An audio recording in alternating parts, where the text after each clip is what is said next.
Tuan-tuan dan puan-tuan, saat ini, Korea Selatan sedang dilanda satu gelombang kejutan yang luar biasa. Sebuah segmen khas mengenai Malaysia yang hanya berdurasi 8 menit disiarkan oleh agensi penyiaran awam Korea. KPS telah mencatatkan kadar tontonan rating yang mengejutkan sehingga 86%. Ini adalah rekod tertinggi dalam sejarah kategori dokumentari di pasaran penyiaran Korea. Ini bukanlah Malaysia yang kita kenali. Kita selama ini telah terpedaya. Kita akhirnya sadar betapa jahilnya kita selama ini. Selepas siaran tersebut, ruangan komen penonton Korea hampir lumpuh. Apa yang lebih menakjubkan ialah video ini telah diterjemahkan ke dalam pelbagai bahasa di seluruh dunia dan mencatatkan puluhan juta tontonan di pelbagai negara.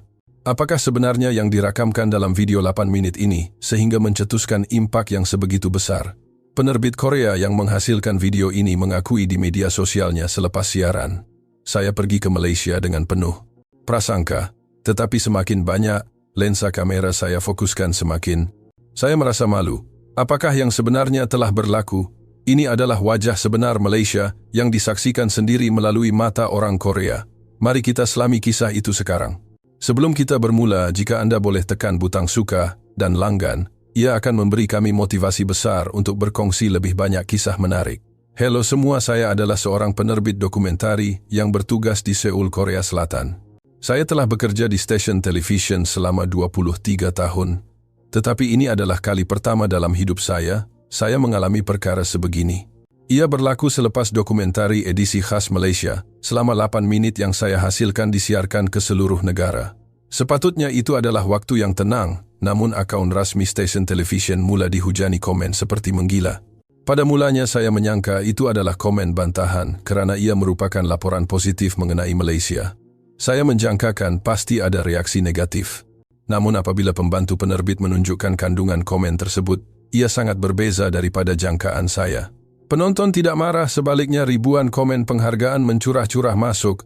Rata-rata menyatakan betapa mereka menyedari betapa salahnya persepsi mereka terhadap Malaysia selama ini. Malam itu saya tidak dapat pulang ke rumah. Pelayan server laman web rasmi stesen televisyen terhenti crash kerana trafik yang terlalu tinggi. Komen bertambah dengan kadar ratusan setiap menit. Apabila angka 86% muncul pada skrin kadar tontonan, saya tidak percaya dengan mata sendiri. Di Korea, dokumentari yang melepasi rating 80% adalah sesuatu yang tidak pernah berlaku dalam tempoh 20 tahun. Apa yang lebih mengejutkan ialah apa yang berlaku seterusnya. 3 jam selepas siaran, potongan video itu dimuat naik ke Twitter dan dalam sekelip mata mencecah 10 juta tontonan. Versi penuh di saluran YouTube rasmi televisyen mencecah 5 juta tontonan dalam masa 1 hari. Sejak itu perkara yang tidak terbayang telah berlaku. Penonton luar negara secara sukarela menghasilkan sarikata dalam bahasa Inggris, Cina dan Sepanyol. Penonton dari Cina turut meninggalkan komen, membandingkan situasi negara mereka dan merasa sangat kagum. Terutamanya di Eropah reaksinya sangat hangat. Seorang wartawan terkenal di Perancis menulis di Instagramnya, melihat dokumentari Malaysia yang dihasilkan oleh orang Korea ini membuatkan saya muhasabah diri tentang prasangka saya sendiri. Agensi penyiaran awam Jerman juga menghantar mesej menyatakan keinginan mereka untuk menghasilkan edisi khas Malaysia dengan format yang serupa. Namun yang paling mendalam adalah reaksi di dalam Korea sendiri. Seorang penonton berusia 70-an meninggalkan komen di YouTube. Sepanjang hidup saya memandang rendah kepada Malaysia. Saya fikir ia hanyalah sebuah negara yang mundur, tetapi selepas menonton rancangan ini saya berasa malu sehingga tidak dapat tidur selama beberapa hari. Terima kasih kerana mendedahkan kebenaran ini. Tahun depan saya pasti akan melawat Malaysia. Di kedai-kedai buku di Seoul, buku-buku berkaitan Malaysia habis dijual. Laman web Sekolah Bahasa Melayu mengeluarkan notis bahawa pendaftaran bagi mereka yang berumur 60 tahun ke atas meningkat sebanyak 3 kali ganda. Pakej pelancongan ke Malaysia di agensi pelancongan penuh ditempah. Apa yang paling mengejutkan adalah reaksi stesen televisyen lain. Saluran pesaing dalam masa 2 minggu telah menyiarkan trailer rancangan serupa, manakala sebuah lagi stesen menyusun siri khas mengenai Malaysia. 8 menit yang saya hasilkan telah mengubah lanskap penyiaran Korea sepenuhnya. Namun dalam hati saya tahu semua ini bukanlah kebetulan. Sebelum menghasilkan video ini, saya sama seperti orang lain, penuh dengan prasangka terhadap Malaysia dan enggan melihat kebenaran. Saya berubah hanya kerana satu sebab. Saya telah pergi ke sana sendiri. Pengalaman melihat dengan mata kepala sendiri itu telah mengubah hidup saya dan akhirnya menggoncang seluruh Korea. Sebenarnya semasa merancang dokumentari ini niat saya sangat berbeza. Sejujurnya saya mahu mendedahkan realiti buruk Malaysia. Belakangan ini di Korea saya terlalu kerap mendengar perkara baik tentang teknologi ekonomi digital dan makanan Malaysia yang membuatkan saya rasa tidak senang. Saya masih ingat suasana di bilik mesyuarat stesen televisyen semasa membentangkan kertas cadangan. Dengan penuh yakin saya berkata, saya akan menunjukkan wajah sebenar Malaysia. Bukan imej yang dihias cantik oleh media, tetapi saya akan rakam bangunan lama kesesakan, lalu lintas yang huru-hara dan membawanya pulang. Ketua jabatan berpesan supaya saya berhati-hati, tetapi kata-katanya itu membuatkan saya lebih tercabar. Semasa membina pasukan temu bual, saya sengaja memilih mereka yang tidak pernah ke Malaysia dengan alasan mahu pemerhatian yang objektif tanpa idea awal. Hakikatnya, saya mengumpulkan orang yang mempunyai pemikiran yang sama dengan saya. Pengarah fotografi dan penulis skrip semuanya mempunyai pandangan negatif terhadap Malaysia.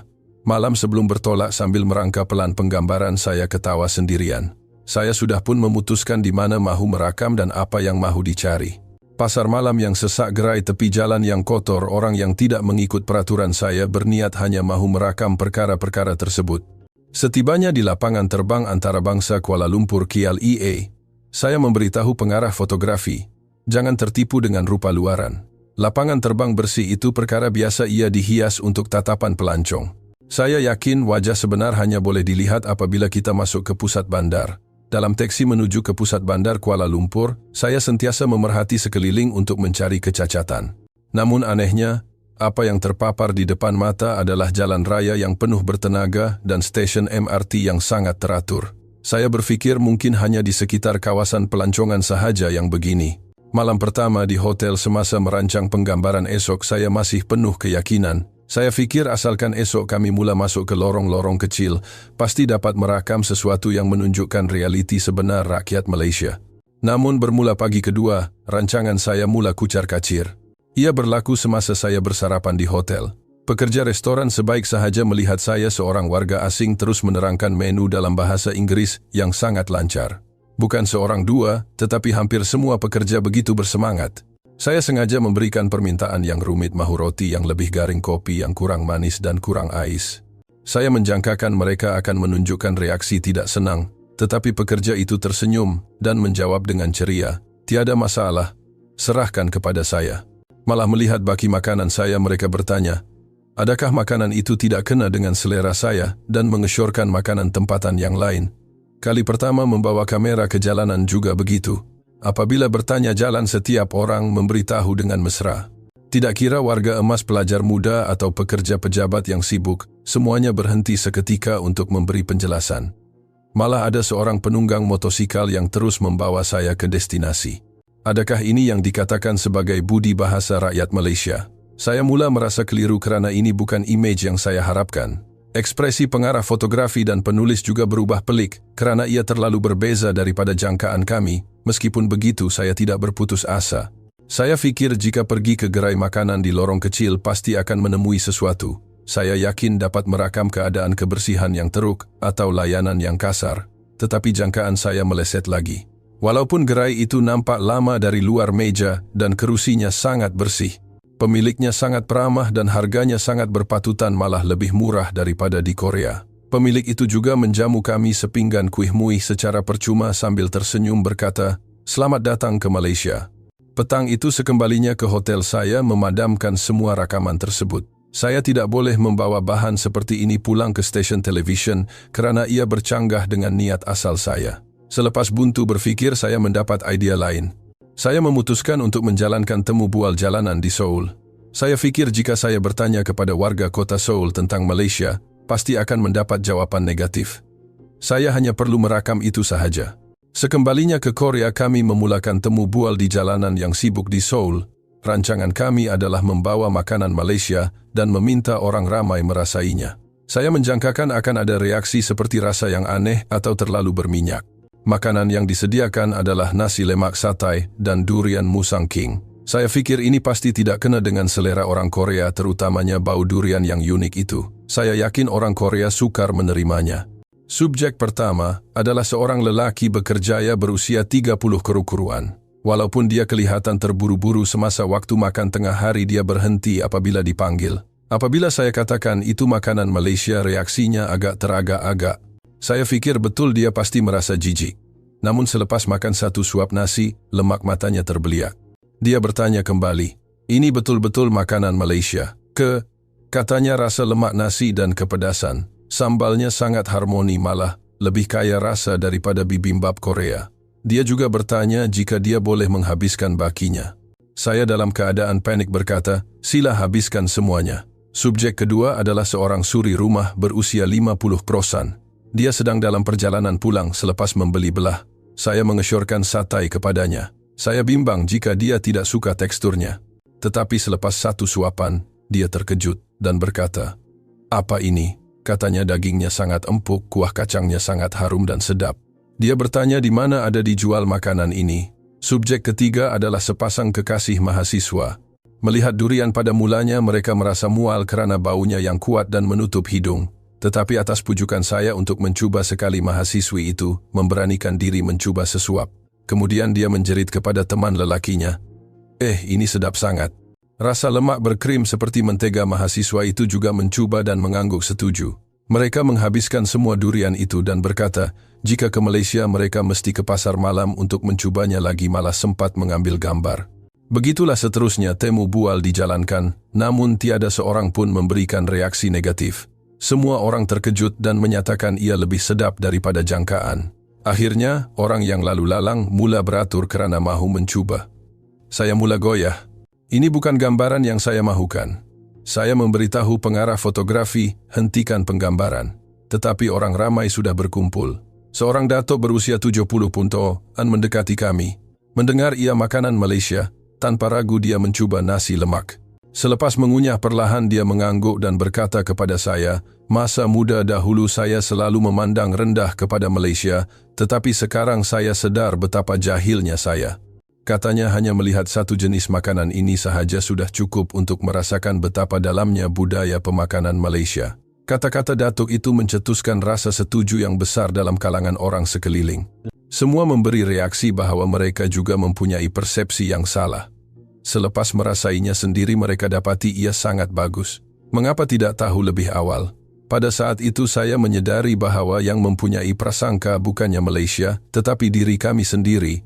Saya merasa pedih menyedari betapa salahnya video yang saya cuba hasilkan itu.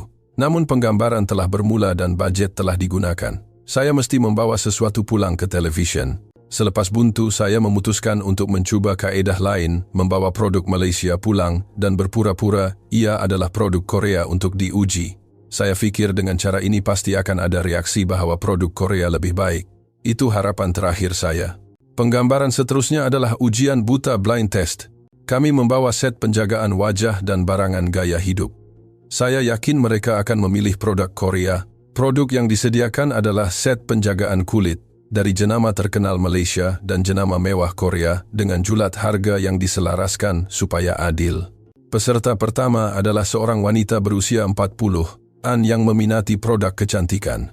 Selepas menggunakan kedua-dua produk secara bergilir, dia menunjukkan riak wajah berfikir lalu menunjuk ke arah produk Malaysia. Esens di sebelah ini lebih menyerap dan kesan kelembapannya lebih baik. Hati saya lega menyangka dia memilih produk Korea. Namun ramalan saya meleset sama sekali. Produk yang dipilihnya rupa-rupanya adalah buatan Malaysia. Selepas jenama didedahkan, dia sangat terkejut dan berkata, dia tidak menyangka teknologi kecantikan Malaysia begitu hebat, lalu terus bertanya, di mana mahu membelinya. Peserta kedua dan ketiga juga sama. Daripada 10 orang, 8 orang memilih produk Malaysia. Setiap kali jenama didedahkan, orang ramai terkejut. Malah ada yang menunjukkan riak wajah tidak percaya. Saya terfikir mungkinkah hanya masalah set penjagaan wajah sahaja. Lalu saya sediakan produk lain, barangan elektronik, barangan keperluan harian, malah mie segera. Keputusannya tetap sama, terutamanya ujian mie segera yang sangat memberi kesan. Korea menganggap diri mereka sebagai raja mie segera. Saya fikir mereka pasti memilih mie Korea. Tetapi mereka yang mencuba berkata, mie kari Malaysia yang mempunyai bungkusan pes rempah asli lebih sedap dan mewah rasanya. Seorang lelaki berusia 60-an berkata, sepanjang hidup saya hanya makan mie segera Korea. Sekarang saya sedar saya seperti katak di bawah tempurung. Baru sekarang saya tahu mie Malaysia mempunyai rasa rempah yang begitu asli. Selepas ini saya mau beli mie Malaysia sahaja. Apa yang lebih mengejutkan adalah penilaian terhadap reka bentuk desain. Ramai memberi maklum balas bahawa produk kreatif V Creative Malaysia mempunyai reka bentuk yang lebih berjiwa dan inovatif berbanding produk Korea. Terutamanya dalam kalangan golongan muda, penilaian ini sangat ketara. Seorang pelajar universiti jurusan reka bentuk menganalisis bahawa produk Malaysia mempunyai kehangatan manusiawi dan kreativiti yang unik, manakala produk Korea, walaupun halus terasa agak terlalu berasaskan kilang industrialized. Mendengar kata-kata itu hati saya berdegup kencang.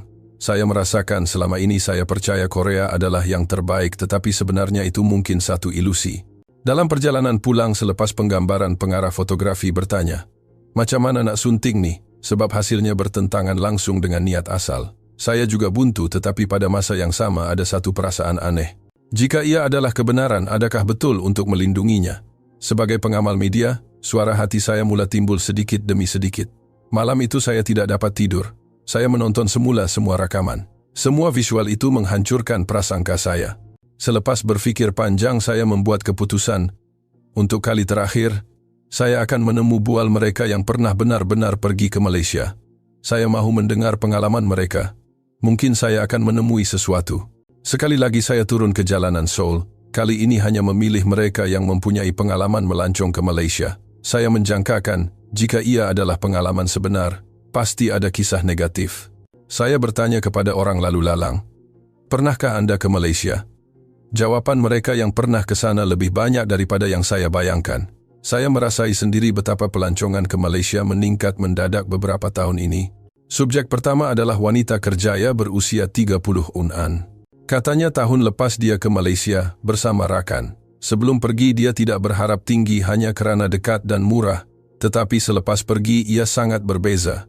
MRT sangat bersih, orang sangat mesra, makanan melampaui jangkaan, terutamanya pemandangan malam di KLCC Menara Berkembar Petronas sangat cantik. Katanya dia mahu ke Pulau Pinang pula selepas ini.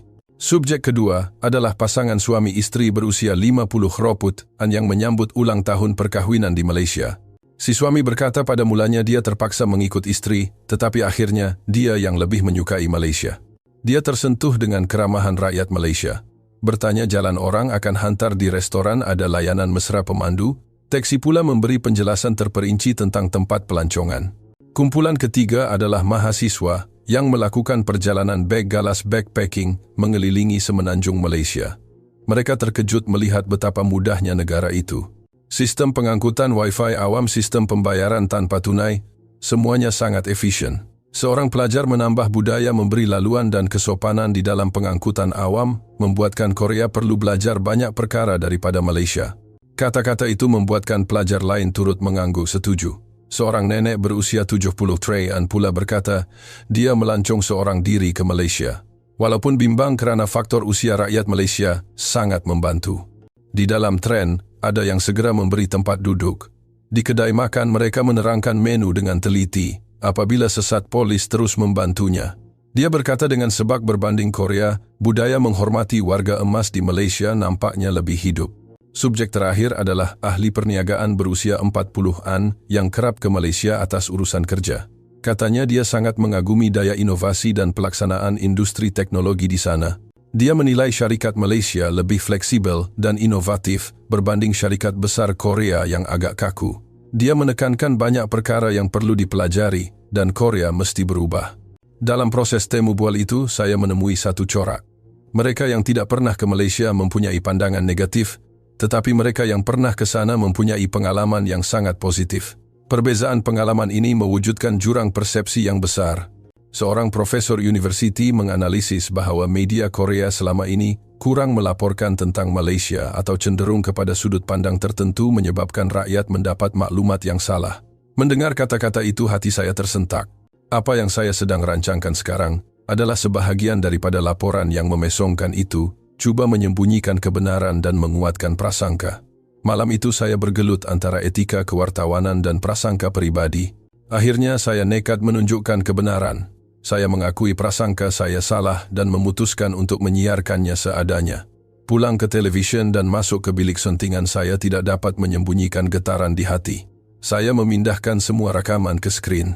Baba ujian makanan, ujian produk temu bual jalanan semuanya mengandungi kandungan yang bertentangan dengan niat asal saya. Rancangan mahu merendahkan Malaysia gagal sepenuhnya. Penyunting bertanya, macam mana nak potong ni? Nak ikut pelan asal atau ikut rakaman? Saya teraga agak sejenak tetapi segera nekat. Ikut apa yang dirakam. Kebenaran tidak boleh disembunyikan. Penyunting terkejut. Kalau begitu kedudukan penerbit akan jadi sukar. Tak apa ke? Saya menjawab, tak apa. Kebenaran lebih penting daripada kedudukan saya. Saya perlu jaga maruah sebagai pengamal media. Namun timbul satu lagi kerisauan. Adakah penonton boleh faham jika hanya disiarkan begitu sahaja? Bukankah saya patut jujur menyatakan niat asal saya yang terpesong? Selepas berfikir, saya membuat keputusan besar. Menambah pengakuan saya di permulaan video. Saya akan katakan secara jujur bahwa pada mulanya saya berniat membuat laporan negatif, tetapi dalam proses itu, saya sedar prasangka saya salah. Semasa melaporkan kepada ketua jabatan badan saya menggigil, saya menjangkakan bantahan.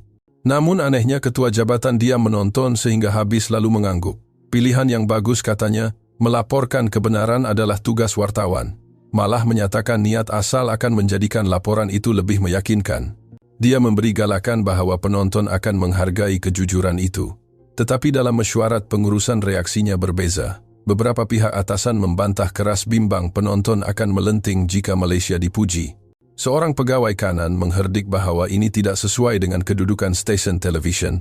Namun pegawai-pegawai muda menyokong mengatakan, inilah kandungan yang diperlukan sekarang kerana generasi muda mempunyai pandangan positif terhadap Malaysia. Akhirnya, keputusan dibuat untuk menyiarkannya, tetapi dengan syarat tidak boleh melebihi 8 minit. Niat mereka adalah untuk memendekkan masa bagi meminimumkan impak. Saya menerima syarat itu. 8 minit sudah cukup. Memasukkan intipati utama akan memberi impak lebih besar.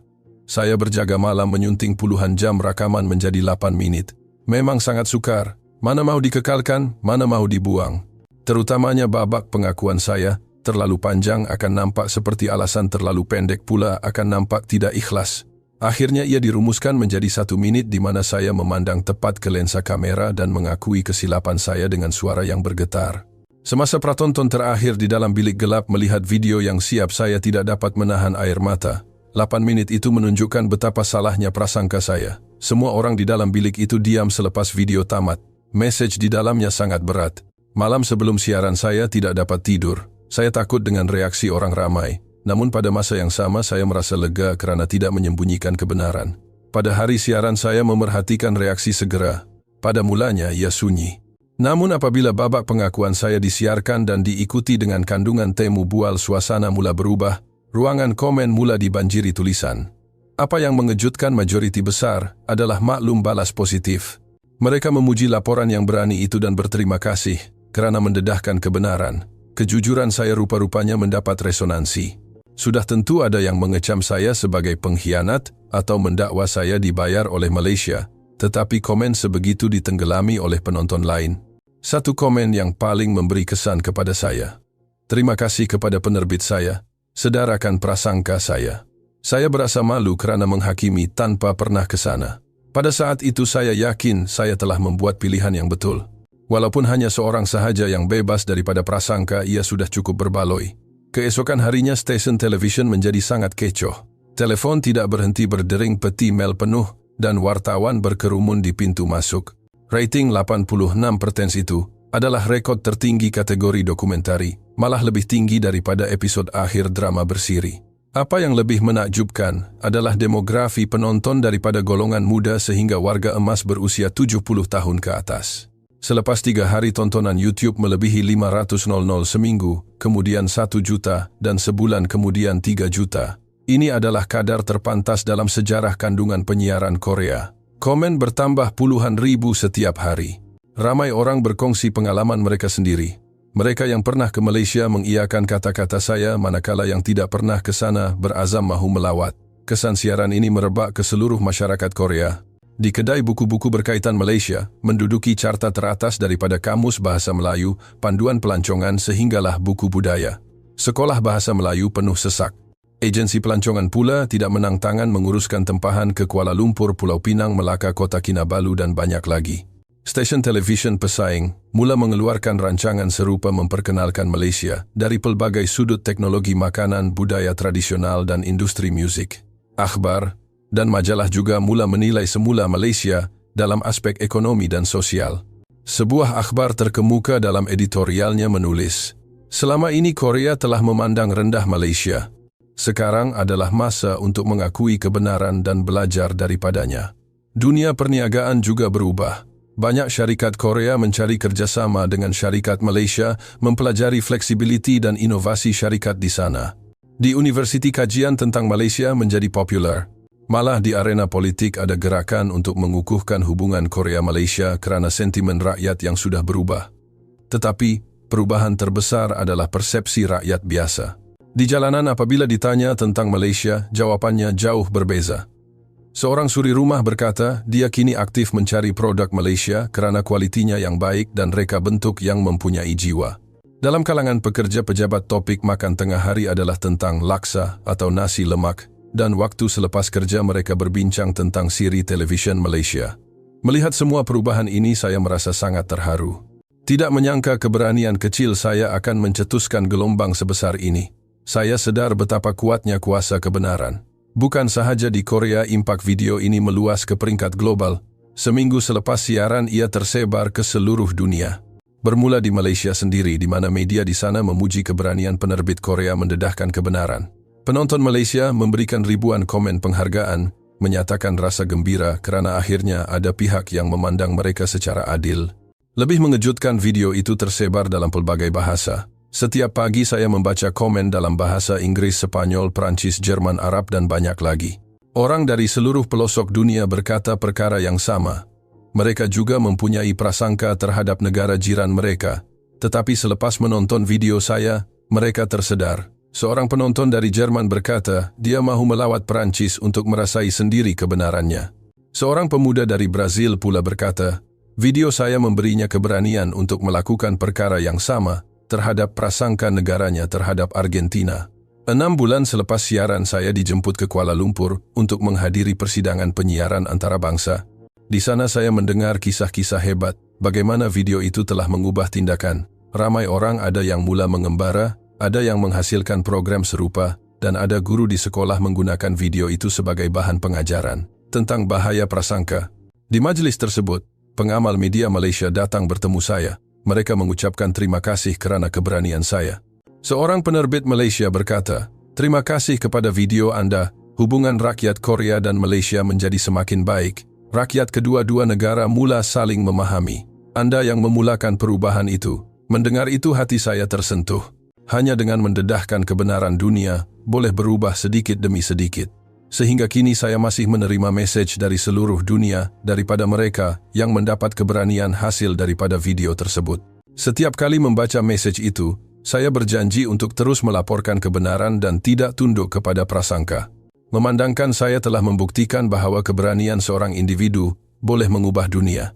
Saya mohon anda semua juga ingat, tolong jangan menghakimi sesuatu sebelum merasainya sendiri. Jangan telan bulat-bulat imej yang dicipta oleh media. Beranikan diri mencari kebenaran. Itulah langkah pertama untuk mencipta dunia tanpa prasangka. Inilah kisah seorang penerbit Korea yang penuh prasangka, yang selepas menemui kebenaran di Malaysia, berani menyiarkannya kepada dunia. Kisah hari ini tamat di sini. Sila berikan komen sokongan kepada wira kisah ini. Jangan lupa tekan suka dan langgan. Terima kasih kerana menonton.